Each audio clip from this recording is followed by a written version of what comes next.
vloggers. You've been with us since the original taste test until today. So we're so thankful that you are still with us and to many more years to come, hopefully. Ayun, like Krista said, no, dagdagan ko na lang, we're really very thankful to everyone. Through ups and downs, of course. Yung 1 year namin, it's not a very smooth ride, diba? There are really ups and downs. We've had challenges, diba? We've had very low feedback, pero we learned to take those as our room for improvement. So, like ngayon, we've been considering other suggestions also. That's why we came up with new flavors also. So, you would see later what's different with the new products that we had. Of course, taking pride on the black color or the dark trend. It's all black. So, even the croissants. Yeah. So, hopefully, this would be a new trend for dark roast. And ayun, we're thankful. So hopefully if you have other suggestions pa po for our growth, ayun, we really appreciate it. John, we have to hear your voices. Oh. Actually, nasabi ko na yung lahat. Thank you very much. Tagalog version ko na. Salamat. Ayan, so, syempre very grateful sila. So vloggers, di ba, we should continue helping them. Di ba, propagate the good news for tonight. And as always, samahan natin sila yung Dark Roast sa journey na to. Alright, so ito naman ang katabi ko, Jayan. So, you shoot the first question. Hey, would I have to do it hard or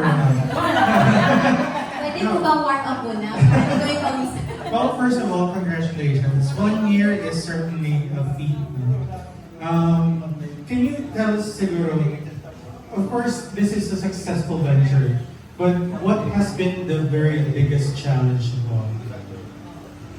And can you tell us also, how were you able to overcome it?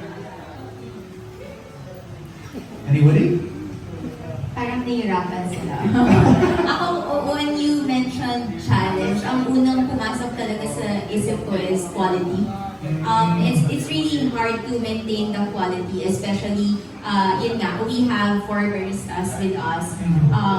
And then, there are different opinions, di ba? Iba-ibang tao, iba-iba ng preference. Something sweet for me might not be sweet for her, di ba? Ganun-ganun di ba? So, yung quality, it's very hard to maintain.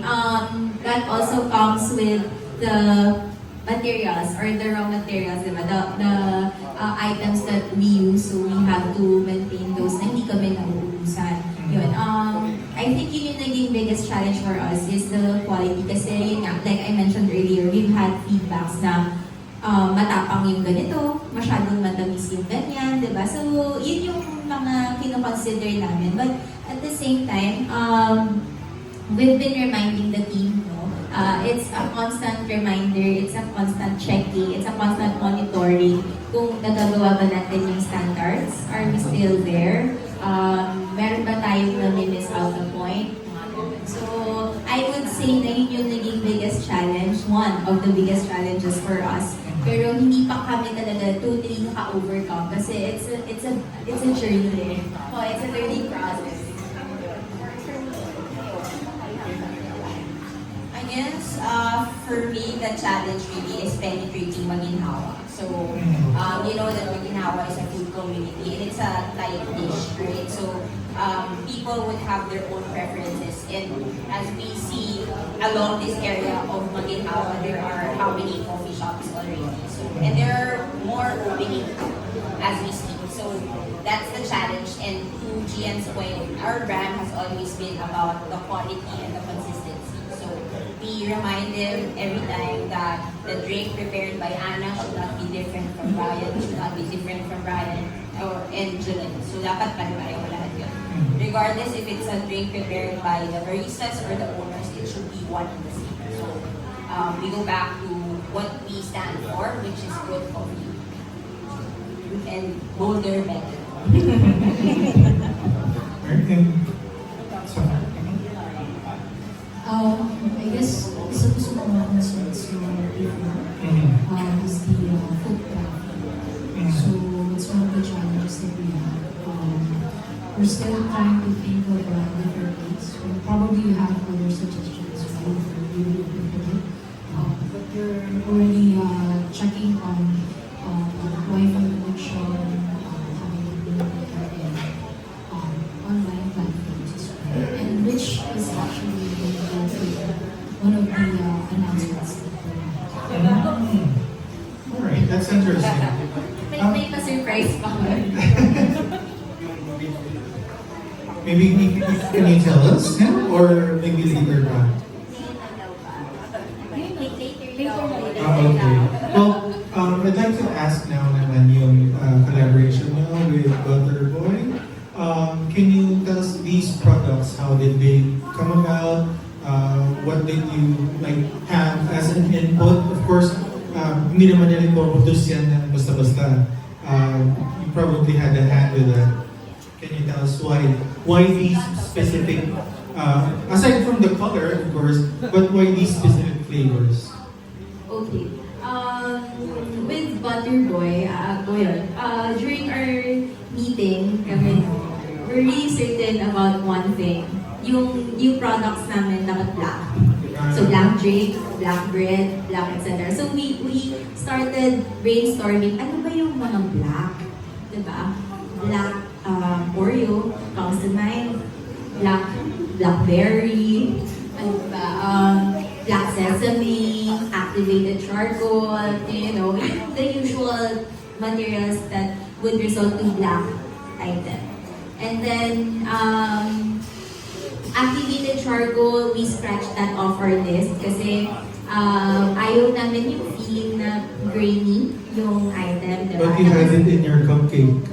No, there's Really? no. What was that? Okay, that's different. That's a secret. Yeah, but no activated charcoal. Yeah. So all items na we have, black siya, yes, pero it's not activated charcoal. Yun nga, because we wanted to steer clear of the feeling na grainy yung, yung food. Tapos, we just came up with, bakit hindi na lang black sesame? Why, di ba? Kasi it's not a common flavor for a croissant. Tapos, even the usual sesame is not a usual flavor, di ba? Sabi namin, let's try black sesame croissant. Tapos, with Oreo naman, I think that's one input that we had. Kasi when you say black na dessert or something sweet, na kilala ng lahat, Oreo yung unang naisip. Actually, we still have one flavor left. Now, in collaboration then with Butterboy, that's another one naman na medyo nandun sa savory side. So, etong dalawa is on the sweeter side, and then another one sa savory side. Ayun.